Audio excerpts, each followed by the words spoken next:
ونستعينه ونستغفره ونعوذ بالله من شرور أنفسنا ومن سيئات أعمالنا من يهده الله فلا مضل له ومن يضلله فلا هادي له ونشهد أن لا إله إلا الله وحده لا شريك له ونشهد أن سيدنا وحبيبنا ومولانا محمدا عبده ورسوله صلى الله عليه وعلى آله وأصحابه أجمعين.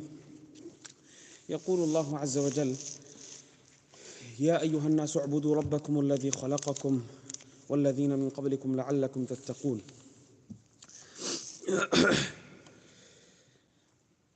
Inshallah, we continue with our chapter on foods and eating.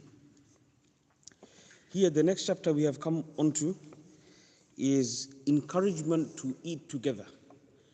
Encouragement towards eating together rather than eating separately.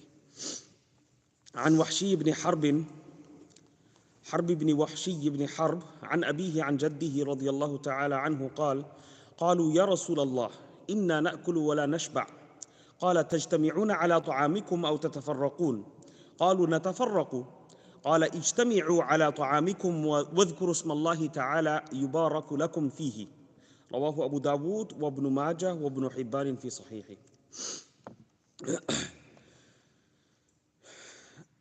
This hadith is reported in Abu Dawood, Ibn Majah and Ibn Hibban. Rasulullah sallallahu alayhi wasallam said, one of the companions, he said, verily we eat food, but we don't feel full. We don't always feel full. Basically, what's the solution to that? So Rasulullah sallallahu alayhi wasallam asked the question back. He said, do you eat together or do you eat separately? Meaning, does everyone come together and eat together in one plate, or do you eat separately at your own times, on your own plates? They said, we eat separately. So here Rasulullah advised them, ijtami'u ala ta'amikum. Be at the time of food, be together. Eat together. Eat together. And the sunnah of Rasulullah sallallahu alayhi wasallam was to eat together on one plate. As we said about the gharra, wasn't it? Gharra last week. The huge tal, if you want to call it. The huge tray that they used to eat on. All the Sahabas used to come together and eat together with Rasulullah sallallahu alayhi wasallam. قال اجتمعوا على طعامكم. Be together when eating and mention the name of Allah subhanahu wa ta'ala. You will be blessed in it. You will be blessed in the food. By you doing these two things, first thing was eat together, and second thing was make sure to take the name of Allah subhanahu wa ta'ala in the beginning. Because as we said last week, when a person doesn't say Bismillah and he starts eating, the shaitan starts eating with him. The shaitan starts eating with him. And the moment the person said Bismillahi awwalahu wa akhirahu, immediately the shaitan vomited out all the food. And Rasulullah was watching the shaitan, eating with that person. So, here we find it very clearly, and it's a literal thing. It's not a joke. It's not something that we think it's a fairy tale or something. No, it's something real. So, وَذْكُرُ اسْمَ اللَّهِ عَلَيْهِ, and remember to mention the name of Allah subhanahu wa ta'ala. You will be blessed in your food. يُبَارَكُ لَكُمْ فِيهِ. So, these two actions, inshallah, will bring blessing to your food. Now, when eating together, one must want the best for each other. One must want the best for each other. Otherwise, what's going to happen is they're going to end up taking the best food on the plate. Like, for example, if you love chops. If you love chops, you're going to take all the chop pieces, and then what you're going to do? You're going to deprive everyone else. So this is not the way to eat together. Rather, you prefer the person next to you. Rather, you prefer the person next to you eating with you. The Quran states, لَيْسَ عَلَيْكُمْ جُنَاحٌ أَن تَأْكُلُوا جَمِيعًا أَوْ أَشْتَاتًا. There is no problem in eating together or separately, whichever way. Both of them are allowed. None of them are something bad. None of them are sinful. There's no sin in eating alone or eating separately. But of course, we know from the Hadith that preference is given to eating together. Preference is given to eating together with others.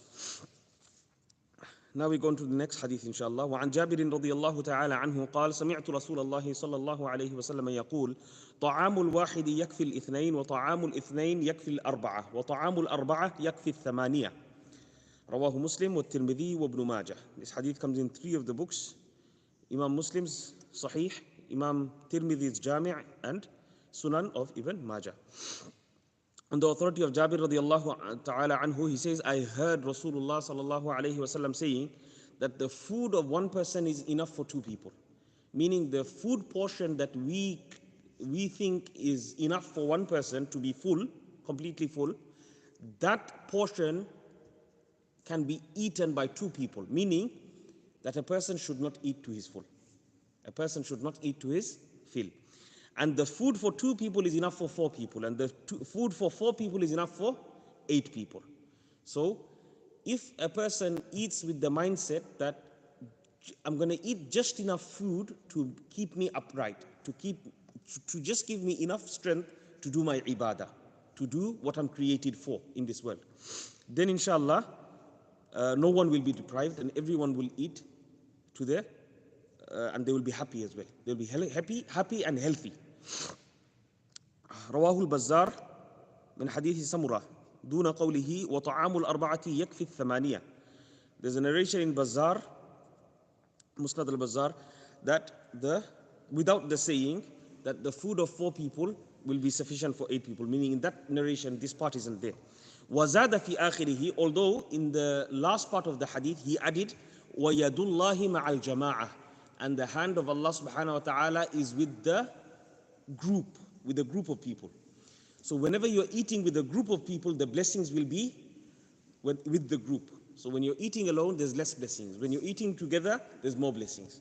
So same, like I said last week, if you have your wife, if you have your children, make sure to sit with them together on the plate. At least if you don't want to sit together on the same plate, then at least sit on the same table. That itself brings so much barakah.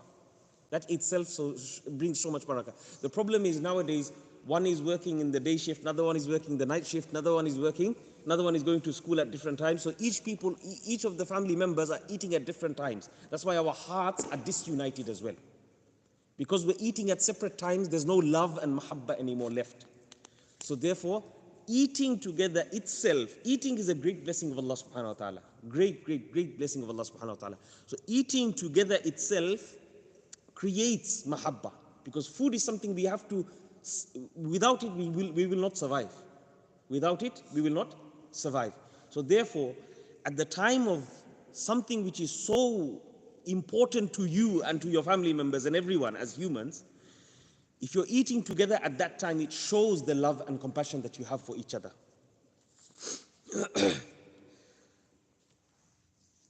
And وَيَدُ اللَّهِ مَعَ الْجَمَاعَةِ is very clear, according to the context of the hadith, that the blessings of Allah subhanahu wa ta'ala is with the group, with the jama'ah. Here, of course, it cannot mean the literal hand, as translated. وعن جابر رضي الله تعالى عنه قال قال رسول الله صلى الله عليه وسلم إن أحب الطعام إلى الله ما كثرت عليه الأيدي. رواه أبو يعلى والطبراني وأبو الشيخ. Jabir radiallahu ta'ala anhu says that Rasulullah sallallahu alayhi wasallam said, verily the most beloved of food to Allah subhanahu wa ta'ala is that food which has many hands. What do you mean that food which has many hands? That food which is partaken by many people. So one plate, you've got 3-4 people. How many hands have you got? 6 hands, isn't it? Or 3 hands. Here, of course, you're going to only eat with the right hand. So the more hands, the better. Like gharra was huge. Yeah? That tray of Rasulullah sallallahu alayhi wasallam that was called gharra, that was huge tray. That was carried by 4 people. Whereas here, so the more the hands, the merrier, the better. Okay? The merrier, the better. The next chapter we go on to is warning against overeating.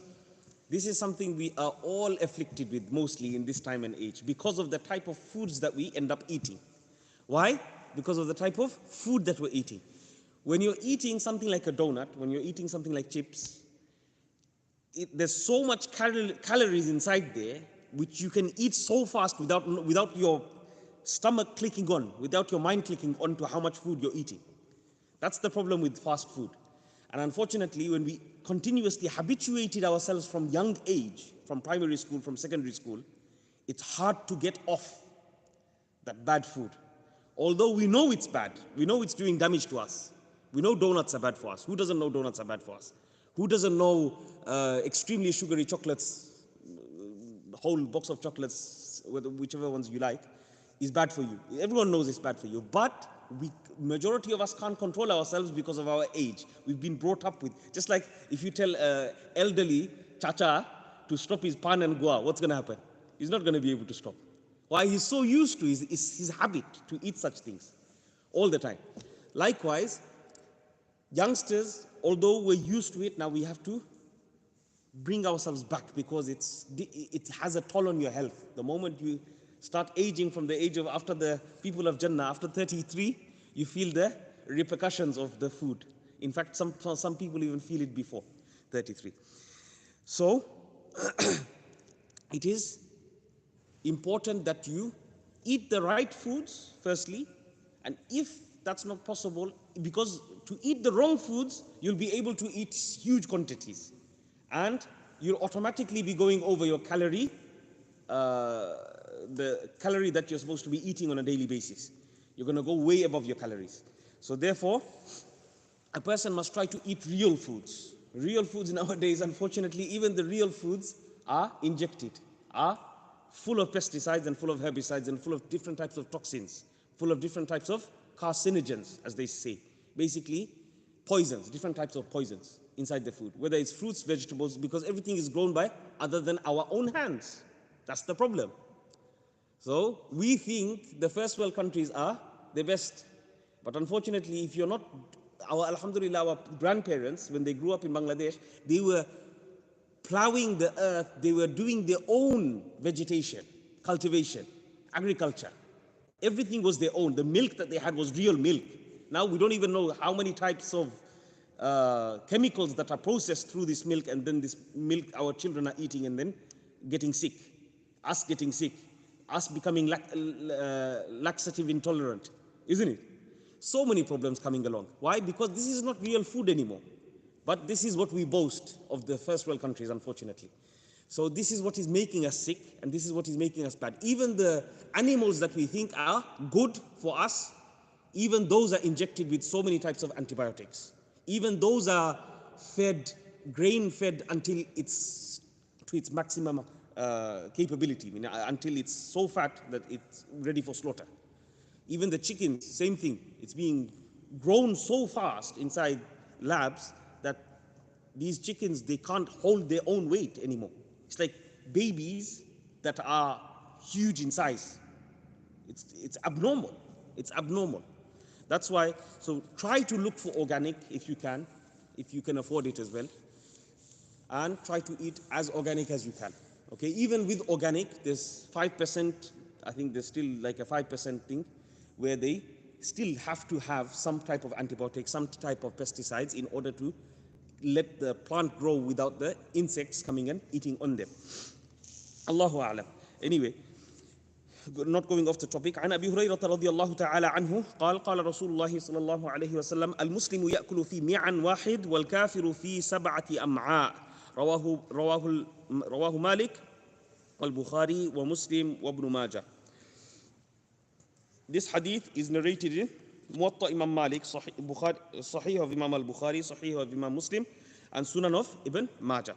On the authority of Abu Hurairah radiyallahu ta'ala anhu, that Rasulullah sallallahu alayhi wasallam said, the true believer or the Muslim who submits to Allah subhanahu wa ta'ala eats with one stomach, eats with one intestine. And the kafir eats with 7 intestines, 7 stomachs. Now, وفي رواية للبخاري أن رجلا كان يأكل أكلا كثيرا فأسلم فكان يأكل أكلا قليلا فذكر ذلك لرسول الله صلى الله عليه وسلم فقال إن المؤمن يأكل في معا واحد وإن الكافر يأكل في 7 أمعاء. Here in the riwayah of Bukhari, in one narration of Bukhari, it gives the explanation for the previous hadith, previous statement of Rasulullah, that Rasulullah sallallahu alaihi wasallam said that the Muslim eats with one stomach and the kafir eats with 7 stomachs. When did he make the statement? Imam Bukhari gives the explanation in another narration. Here, that a man was eating a lot. before he became a Muslim. Before he became a Muslim, he was eating so much. And after he became a Muslim, he started eating very little. Okay? And then Rasulullah sallallahu alaihi wasallam made this statement that verily a believer eats with one stomach and verily the non-believer eats with 7 stomachs. This is indication to greed. This is indication to greed. You'll see generally, if a person has a lot of enthusiasm for the world, he will achieve the world. If a person wants to do 3, 4, 5 businesses, 6 businesses, 10 businesses, 15 businesses, he can do it. Why? He's got the zeal and enthusiasm. Every day he wakes up 4 o'clock in the morning. You can't wake up 4 o'clock for tahajjud. You fail because you're a Muslim. Why? Why do we fail? We don't have true reality inside our mind for the promise of Allah subhanahu wa ta'ala. What is reserved for us, if we wake up at that time, we don't have the true conviction inside our hearts. Whereas that man, that kafir, he can wake up at 4 o'clock with no problems in the ice. Ice, snow cold ice. He can be going to the gym. He can be preparing for his trading or whatever he's doing all day. And he can be running 7 businesses at the same time. This is the enthusiasm that they have for dunya.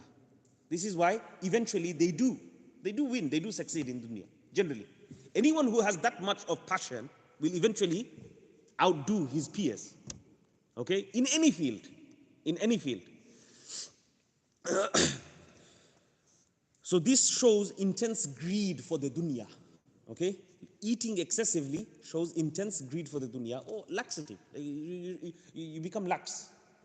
You become lax towards the dunya. You become so relaxed that you think the dunya is just passing. Okay? This is also not the quality of a believer. وفي رواية لمسلم قال أضاف رسول الله صلى الله عليه وسلم ضيفا كافرا. Rasulullah, in the riwayah of Muslim, this hadith gives more explanation to this part of the hadith of a believer eating with 1 stomach and a kafir eating with 7 stomachs. In the riwayah of Muslim, it says that Rasulullah sallallahu alaihi wasallam hosted a kafir, and he was eating a lot during Rasulullah hosting this kafir inside his house. فأمر رسول الله صلى الله عليه وسلم بشاة حلبت. Rasulullah ordered a sheep to be milked. So one sheep was milked. He drank all of it. Second sheep was milked. He drank all of it. Third sheep was milked. Like this, 7 sheep. Seven sheep. The milk was milked, and he drank all 7. فشرب حلابها حتى شرب حلاب 7 شياه ثم إنه أصبح فأسلم. Then in the morning he woke up. He wanted to become a Muslim. After he became a Muslim, Rasulullah sallallahu alaihi wasallam ordered for the sheep to be milked again. So 1 sheep was milked, he drank it. Another sheep was milked, he couldn't finish the 2nd cup. He was stuck on the 2nd cup. So then Rasulullah فشرب حلابها ثم أخرى فلم يستتمها فقال رسول الله صلى الله عليه وسلم إن المؤمن لا يشرب في معا واحد والكافر يشرب في 7 أمعاء. Verily the believer he drinks with 1 stomach, and verily the non-believer he drinks with 7 stomachs. After this incident he made this statement, okay, that before he became a Muslim, whilst he was staying in Rasulullah's house, he was able to eat the milking of 7 sheep. 7 sheep. After he became a Muslim the next day, he was only able to drink 1 sheep's milk, and just probably half maximum, 1.5. So this is the statement that Rasulullah, is self-explanatory. This is why we look at hadith together. If you look at one hadith separately, you will never understand hadith. You have to put all the hadiths together in order to understand a hadith. Everything is a puzzle, like I said. This hadith is found in Rawahu Malik wa Tirmidhi. Oh, Imam Malik and so I said the narration of Bukhari, Muslim, and Muwatta Imam Malik, as well as Ibn Majah. So four books of hadith.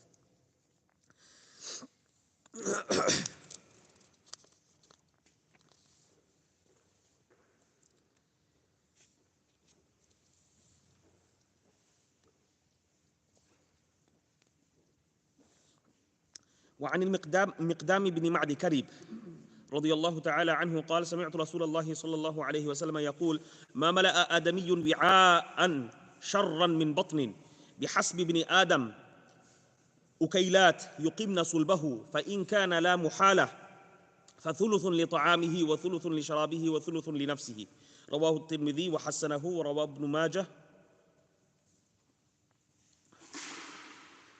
This hadith is found in Tirmidhi and Ibn Majah. And Imam Tirmidhi said this hadith is Hasan. This hadith is sound. Miqdam ibn Ma'di Karib radiyallahu ta'ala anhu said that I heard Rasulullah sallallahu alayhi wasallam saying that there is no utensil, there is no container that the son of Adam fills up worse than his stomach. This is something we are all afflicted with. Unfortunately, this is what we do. And this is why we suffer the consequences later on. So this is like a warning to those who continuously eat a lot. And we'll see that 1 meal a day is coming in hadith as well next week, inshallah. وعاء شرا من بطنه بحسب ابن Adam. It is enough for the son of Adam to eat that much to keep his back straight, keep his spine straight. The literal meaning is to keep his spine straight. فإن كان لا محالة. If he is not able to do so, meaning if he is not able to eat so little just to keep his spine straight, then he should eat 1/3 for food, 1/3 for drinking, and 1/3 for air. 1/3 for him to breathe. Because nowadays, unfortunately, when we go to nice restaurants, we end up eating until here. There's no food for water, and there's no space for water, and there's no space for air as well.